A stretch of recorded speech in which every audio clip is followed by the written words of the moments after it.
Basically আমাদের শরীরে আমরা যে খাওয়া দাওয়া করি সে কেমিক্যাল পিউরিন বলে থাকে, সেখান থেকে ব্রেকডাউন হয়ে আমাদের এই ইউরিক অ্যাসিডটা তৈরি হয় আমাদের।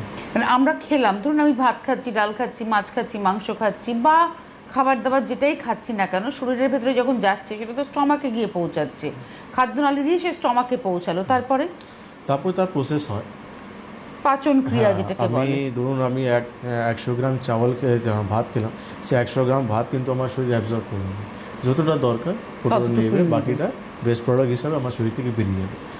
আমি 4 পিস মাংস খেলাম, সে 4 পিস মাংস আমার শরীর থাকবে না, আমার শরীরে যতটা যা যা জিনিস দরকার সে নিয়ে নেবে, বাকিটা বেস্ট প্রোডাক্ট হয়ে আমার শরীর থেকে বেরিয়ে চলে যাবে। সেটাই হচ্ছে আমাদের আজকে এই ইউরিক অ্যাসিডের সমস্যা অনেকটা বেড়ে চলে এই গেছে। পিউরিনটা কোথায় থাকছে? এটা আমাদের আমরা যে খাওয়া দাওয়া করি, ধরুন ফ্রুক্টোজ খাচ্ছি আমরা, অ্যালকোহল আমরা খাচ্ছি, এই যে যেটাই খাচ্ছি আর কি। এক্স্যাক্টলি যে খাওয়া দাওয়া আমরা করি, আমরা এই খাবার থেকে আমরা কিন্তু আমার শরীর এই পিউরিনটা তৈরি হয়।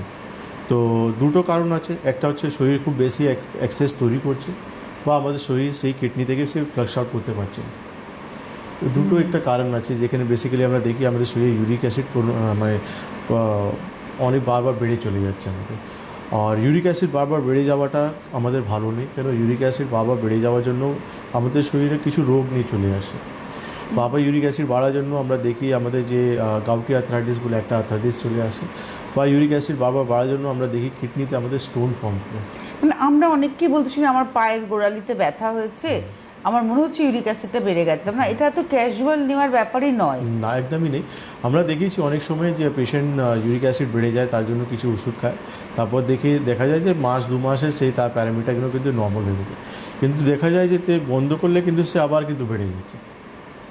তো এমন হয়ে যায় কন্ডিশন যে পেশেন্টকে কিন্তু সারা জীবন সেই ওষুধটা কিন্তু খেয়ে চলে যেতে হয়, মানে সেটা কিন্তু ভালো নয়। প্রত্যেকটা ওষুধের একটা সাইড এফেক্ট থাকে। এক্স্যাক্টলি সাইড ইফেক্ট রয়েছে, প্লাস আমাদেরকে বুঝতে হবে যে ইউরিক অ্যাসিড আমার শরীরে কেন জমছে, বা আমার শরীরে একটু প্রোডাকশন কেন বাড়ছে, বা আমার শরীর এটা শরীর থেকে ওয়াশ আউট করতে পারছে না কেন। এটা কিন্তু খুব ইম্পর্ট্যান্ট একটা জিনিস হয়েছে। কেন আমরা ঠিক আছে ওষুধ কিছুটা আমি স্টার্টিংয়ে আমি সাপোর্ট নিলাম, বা একবার দুবার আমি সাপোর্ট নিলাম, কিন্তু সারা জীবন তো আমি নিতে পারি না, কেন ইউরিক অ্যাসিড ন্যাচুরালি সেটা কিন্তু আমাদের জয়েন্টসে গিয়ে কিন্তু জমছে, সেখানে একটা ক্রিস্টাল তৈরি করছে, সেখান থেকে কিন্তু গাউটি আর্থ্রাইটিস আমাদের একটা রোগ তৈরি হয়ে যাচ্ছে। আমাদের কিডনিতে যখন যাচ্ছে, কিডনি থেকে যখন ঠিকঠাক ফ্লাক্স আউট করতে পারছে না, সেখানে কিন্তু অল্প অল্প করে কিন্তু জমা হচ্ছে, সেখানে একটা স্টোন ফর্ম করছে। সেই স্টোন ফর্ম করলে কিন্তু আমার কিডনি ড্যামেজ হতে পারে, বা কিডনি আমার ঠিকঠাক ফাংশন করছে না, এই জন্য কিন্তু আমাদের কিডনি থেকে সেই ইউরিক অ্যাসিড আমার শরীর থেকে বেরোতে পারছে না। তো এইসব কিছু প্রশ্ন রয়েছে, কিন্তু আমাদেরকে সেটা ঠান্ডা মাথায় চিন্তা করা উচিত। আর আমাদের সবথেকে ইম্পর্টেন্ট পার্ট রয়েছে এখানে ইউরিক অ্যাসিডে হাইপার ইউরিসেমিয়াতে, সেটা হচ্ছে আমাদের খানপান আর লাইফস্টাইল কিন্তু খুব ইম্পর্টেন্ট একটা পার্ট। আমার হাইপার ইউরেসিমিয়া আমার শরীরে হয়েছে, আমি কি করে বুঝবো? মানে আমার তো নিশ্চয়ই কিছু সিমটমস থাকবে। আপনি স্টার্টিংয়ে বললেন ব্যথা, এটা কমন মানুষ সবাই জানে যে ব্যথা, কিন্তু সব ব্যথা ইউরিক অ্যাসিডের নয়। না কিছু কিছু জায়গায় ব্যথা হয়, যেমন যে আমাদের একটা পায়ে ব্যথা হচ্ছে, আমাদের পায়ে গ্রেড 2-তে আমাদের ব্যথা হচ্ছে, সেই ব্যথাগুলো দেখার পর আমরা কিন্তু ন্যাচুরালি একটা ইউরিক অ্যাসিড আমরা পরীক্ষা করি। প্লাস যারা কিন্তু কিডনি সমস্যা থেকে আক্রান্ত রয়েছে, সিকেডি মতন রোগে রয়েছে, তাদের কিন্তু কেএফটি আমরা পরীক্ষা করি, সেখানে কিন্তু ইউরিক অ্যাসিডও চলে আসে। আচ্ছা। তো সেখানেও আমরা কিন্তু জানতে পারি যে মানুষের শরীরে ইউরিক অ্যাসিড লেভেলটা কতটা রয়েছে।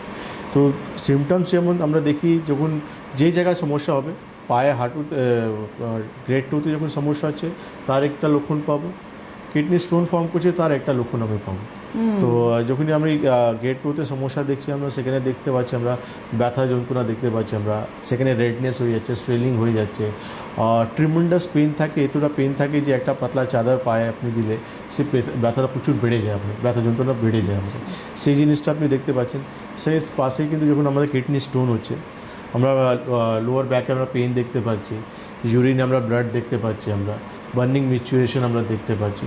এই সিমটম কিছু দেখার পর কিন্তু আমরা এই মানে ইউএসজি বা যে যা রিপোর্টগুলো আছে তার সঙ্গে কিন্তু ইউরিক অ্যাসিড আমরা চেক করি। আচ্ছা, একটা কথা বলি, তার মানে আমাদের কি ধরুন আমরা তো বলি রুটিন কিছু ব্লাড টেস্ট করা দরকার আছে, তো এই রুটিন ব্লাড টেস্টের মধ্যে কি আমরা ইউরিক অ্যাসিডটাকেও ঢোকাতে পারি, নাকি না যখনই সিমটমস দেখবো তখনই টেস্ট করে নিতে পারে?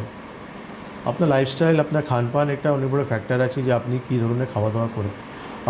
আপনি যখন প্রচুর মাত্রায় অ্যালকোহল খাচ্ছেন, বা আপনি প্রচুর মাত্রায় আপনি ননভেজ ফুডগুলো খাচ্ছেন, বা আপনি প্রচুর মাত্রায় ফ্রুক্টোজ মানে কোল্ড ড্রিঙ্কস, প্যাকেট জুসগুলো রয়েছে প্রচুর মাত্রায় আপনি খাচ্ছেন, তো ন্যাচুরালি আপনার এটা করে নেওয়া উচিত, চেক করে নেওয়া উচিত।